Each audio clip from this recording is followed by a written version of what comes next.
All right, so I think this puts us into the seventh part of the story. So, you know, our child was born, and she was really little and everything, and we started thinking about instead of paying more for a rental, let's start looking into like a rental apartment. Let's start looking into possibly renting a house.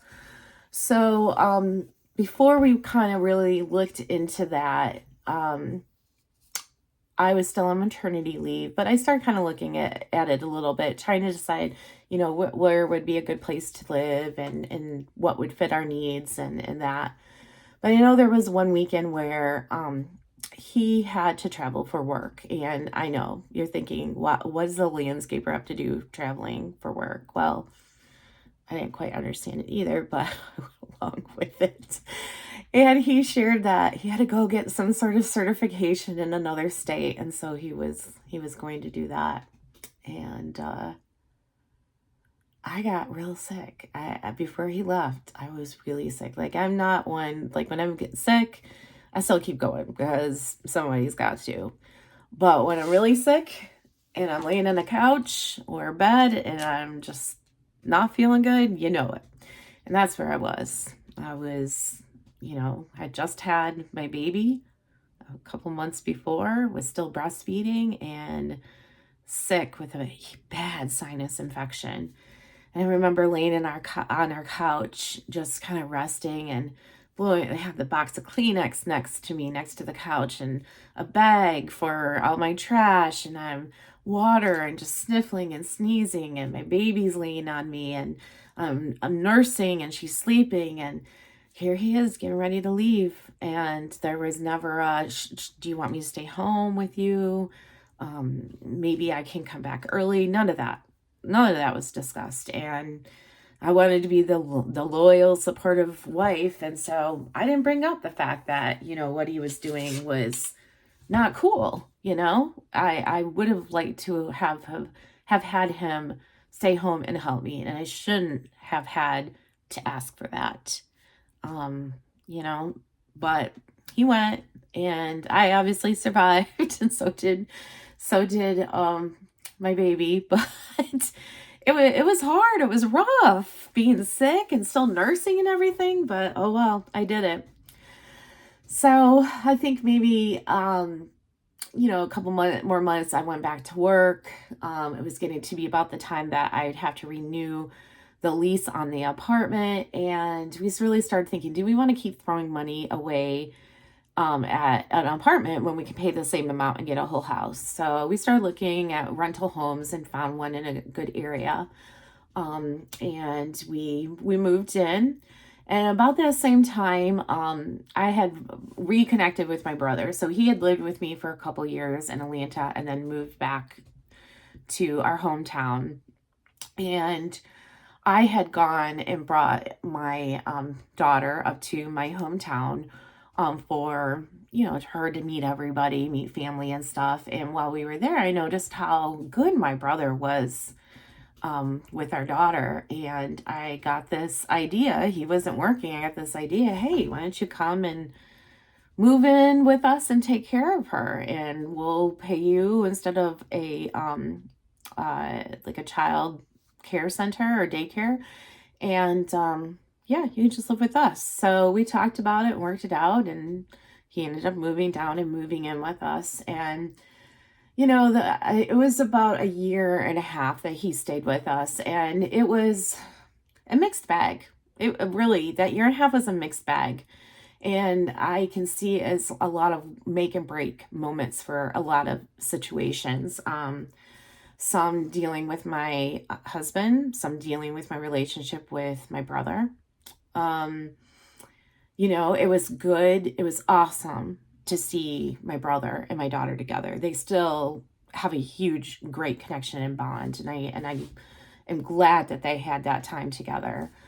But my brother, in my opinion, because he probably would say something differently, he felt that I was taking advantage of him. We did not charge rent. We did not charge utilities. I still paid him exactly what I would have paid a daycare every week.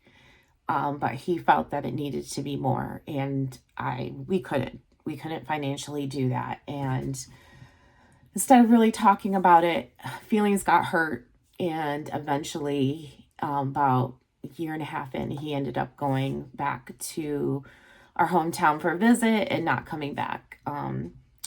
That was rough between he and I for a while, but it's been years now, and we're in a much better relationship, he and I. So, yeah.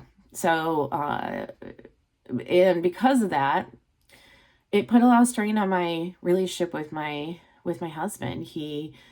I remember after my brother had moved out, my husband saying that he didn't like the fact that I would basically, whatever my brother asked for, I would bend over and bow down and get whatever he wanted and get it done. But I wasn't doing that for him. And yeah, that's right. Now, I have a reason for doing that. It's not a good reason, but my brother likes things a certain way. He likes to get certain, he just is very particular. Love the dude, but he's very particular.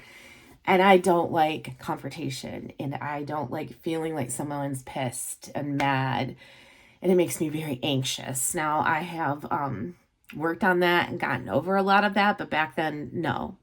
And so, yeah, a lot of times I would give in to my brother, or, ask him, can I help you with this? Can I get you that? Blah, blah, blah, blah, to make things good, smooth things over. Because I just don't want the headache. And that wasn't fair to my husband. And I realized that. And we made an agreement from that point on. We would never, ever, involve family with business related relationship or dealings again. So, and we never did. My brother and my husband had a good relationship going forward, or a decent relationship, and eventually my relationship with my brother was better, or is better. His relationship with my daughter never changed. They've always been two peas in a pod. So, but I was upset to see the hurt that was caused through that whole situation. And also to have my husband feel like that I was treating my brother better than I was my own husband. And that wasn't my intent. It's just that my husband didn't make me feel anxious and worried and everything else. He was a lot more chill and relaxed. But I also, in some ways, blame him. He didn't communicate this with me. We could have talked about this, and we could have maybe worked through it where it would be a better relationship and situation during that time. But that's water under the bridge. So that was also about the time where I started noticing that he'd be gone and got a lot on weekends. My husband, there'd be always a reason, I went to my friend's house, drank too much, or I'm going to go hang out and chill with my friends for the weekend, or I'm going to go do this or go do that. And the dating, yeah, no. No, we weren't dating. We weren't going on dates. I think we went to a wedding. I remember going to a wedding, and my brother watched my daughter, but we had a stay-in babysitter that we would have obviously paid for, but we weren't going out and doing things, and it wasn't the lack of me asking. So, yeah, it was not a good time. Yeah.